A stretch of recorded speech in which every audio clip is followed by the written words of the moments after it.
ကျန်းစာဖတ်ဘူးတဲ့တူတိုင်းလိုခေါင်းထဲမှာတစ်ခါလောက်တော့တွေးမိနိုင်တဲ့မေးခွန်းကြီးတစ်ခုရှိပါတယ်အဲ့ဒါကဘာလဲဆိုတော့ကိုဒီနေ့ကျွန်တော်တို့အထူးတူအဖြေရှာကြည့်ကြရအောင်ဟုတ်ပါတယ်အဲ့ဒီမေးခွန်းကတော့ဓမ္မအောင်ကျမ်းထက်ကဖျားသခင်နဲ့ဓမ္မတိကျမ်းထက်ကဖျားသခင်ကတပါးတယ်လားဒါမှမဟုတ်မတူတဲ့ဖျားတယ်လားဆိုတာပါပဲတော်တော်များများကဒီမေးခွန်းကိုစိတ်ထဲမှာမင်းနေကြပေမဲ့အဖြေကတော့ရှင်းရှင်းလင်းလင်းမသိကြပါဘူးကဲဒါဆိုရင်ဒီလိုဘယ်ဟာနေပါကကွဲပြားတယ်လို့ထင်ရတဲ့အမြင်ကတော့ဘယ်ကနေစောလာလာလဲအဲ့ဒီအကြောင်းကိုအရင်ဆုံးကြည့်လိုက်ကြရအောင်အများစုကဒီလိုမြင်ကြတယ်လေဓမ္မဟောင်းကျမ်းကိုဖတ်လိုက်ရင်ပြည့်ညက်တရားတွေအမျက်တော်တာတွေနဲ့ပြည့်နေတဲ့လူတွေနဲ့အလန်းဝဲပြီးတောင်းဆိုမှုတွေများတဲ့ဖျားတစ်ပေါက်ကိုတွေ့ရသေးတယ်လို့ထင်ကြတယ်ဒါပေမဲ့ဓမ္မတေကျမ်းကိုရောက်လာတဲ့အခါမှာတော့ဂျေဇုတရားနဲ့မေတ္တာကိုပဲအလေးပေးတဲ့လူတွေနဲ့ယဉ်နီးနီးရှိပြီးခွင့်လွတ်တဲ့ဖျားတစ်ပါးအဖြစ်ပြောင်းသွားတယ်လို့ခံစားရကြတယ်တကယ်တော့လေဒီလိုအမြင်ကွဲလဲမှုကအခုမှပေါ်လာတာမဟုတ်ပါဘူးအသင်းတော်တမိုင်းအစောပိုင်းကာလတွေကမာရှင်နီဇမ်ဆိုတဲ့အယူဆတစ်ခုရှိခဲ့ပူပါတယ်သူတို့ကဓမ္မဟောင်းနဲ့တမန်တစ်ကဖျားမတူဘူးလို့တရားဝင်ကိုပြောခဲ့တာပါအသင်းတော်ကအဲ့ဒီအယူကိုပယ်ချခဲ့ပေမဲ့လူတွေရဲ့စီချဲမှာတော့အဲ့ဒီလိုခွဲခြားမြင်တဲ့အစွဲကအခုထိတောင်ရှိနေတော့မယ်ဗျာကောင်းပြီဒါဆိုရင်ဒီလောက်ထိခွဲခြားပေးညင်စရာအစွဲကဘယ်ကနေဘလို့စခဲ့တာလဲဘာကြောင့်ဒီလိုဖြစ်ရတာလဲဆိုင်ရာ Elias K.L. Dose ကတော့ဒီပြဿနာရဲ့အရင်ခံကိုစိတ်ဝင်စားစရာကောင်းတဲ့ရှုထောင့်တစ်ခုကလည်းထောက်ပြထားပါတယ်တမိုင်းကိုပြန်ကြည့်လိုက်ရင်အရင်တုန်းကတော့လူတွေကကျမ်းစာကိုယုံကြည်ခြင်းမျိုးလုံးနဲ့တအုပ်လုံးကိုတသားလေးဖြေးတောင်ဖတ်ထည့်ကြတာပါဒါပေမဲ့18ရာစုလောက်ရောက်တော့အရာရာကိုတမိုင်းရှုထောင့်ကနေဝေဖန်ဆန်းစစ်တဲ့ခေတ်ရောက်လာတယ်အဲ့ဒီမှာကျမ်းစာကိုလည်းတခြားတာမန်စာအုပ်တို့လိုပဲဆန်းစစ်လာကြတယ်အဲ့ဒီကနေဆက်ပြီးတော့ကျမ်းစာလေ့လာမှုပညာရဲ့နဲ့ဘာသာရေးယုံကြည်မှုကလမ်းခွဲသွားသလိုဖြစ်ပြီးအရင်ကမရှိခဲ့တဲ့ကြီးမားတဲ့ကွာဟချက်တစ်ခုဖြစ်လာခဲ့တာပေါ့အဲ့ဒီတော့စာရေးသူကဒီပြဿနာရဲ့အဓိကစင်မြစ်ကိုဘာလို့ပြောလဲဆိုတော့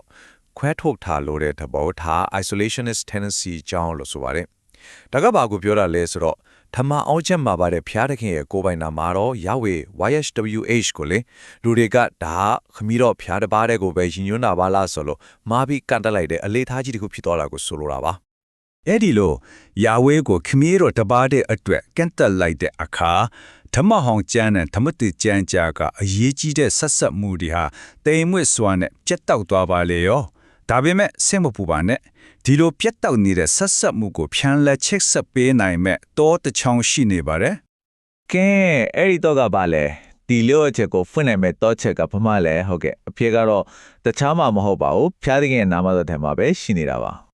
ါစာရေးသူတင်ပြတဲ့အဓိကအစောကအရန်ကိုရှင်းပြီးအားကောင်းပါတယ်အဲ့ဒါကတော့ယေဝဲဆိုတဲ့နာမတော်ဟာသုံးပါးတစုဖြစ်တဲ့ဖျားသခင်ရဲ့ပုံနာမတော်ဖြစ်တယ်ဆိုတာပါပဲ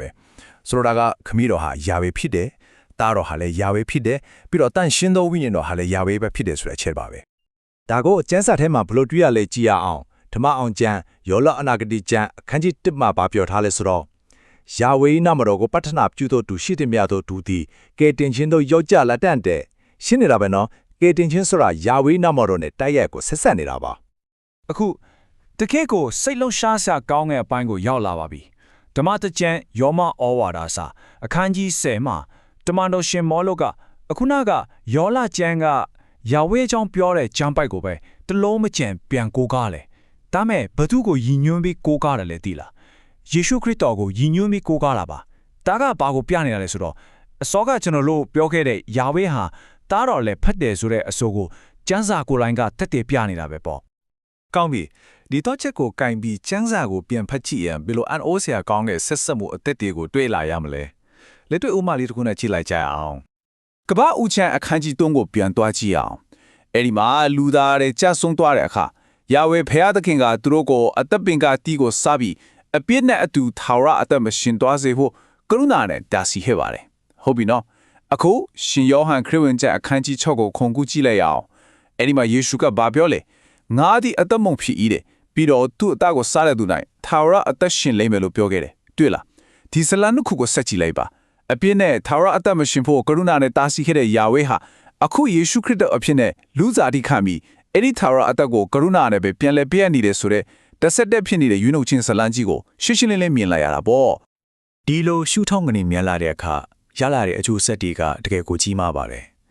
ဓမ္မဟောင်းကျမ်းနဲ့ဓမ္မသစ်ကျမ်းကြားကကွာဟနီရဲ့6နဲ့ကြီးကိုတရားခင်းပေးလိုက်တယ်လို့ပါပဲဓမ္မဟောင်းကျမ်းထက်ကယာဝေအကြောင်းကျမ်းပိုက်ဒီအာရောဟာ ယေရှုတန်ရှင်သောဝိညာဉ်တော်တို့ရဲ့အကြောင်းတွေလည်းတက်ရိုက်ပြန်ဆက်ဆက်သွားတယ်။အဲ့ဒီခါမှာကျမ်းစာတအုပ်လုံးဟာတိကျဆက်လန်းနေမဟုတ်တော့ပဲတခုတည်းတော့ကြီးကျယ်ခမ်းနားတဲ့ရွှေနှုတ်ချင်းဇလန်းဒီဖြစ်တဲ့ဆိုတာကိုပို့ပြီးတော့ရှင်းရှင်းလင်းလင်းမြင်လာစီမှာပါ ကဲနောက်ဆုံးအနေနဲ့ကိုပြန်မေးကြည့်ဖို့မေးခွန်းလေးတစ်ခုထားခဲ့ခြင်းပါတယ်တကယ်လို့ဒါယာဝေးဆိုတာသုံးပါးတစုဖျားသခင်ပုံနာမတော့ဖြစ်ခဲ့မယ်ဆိုရင်အရင်ကကိုရီနားလဲထားတဲ့ကျမ်းစာတွေကတခြားဘလို့ဇလန်းဒီဘလို့အကြောင်းအရာတွေကိုရောအတိတ်ပဲလွဲမားစွာဖတ်ရှုမိခဲ့သေးမလဲဒါကတော့ဆက်ပြီးစဉ်းစားစရာပါပဲ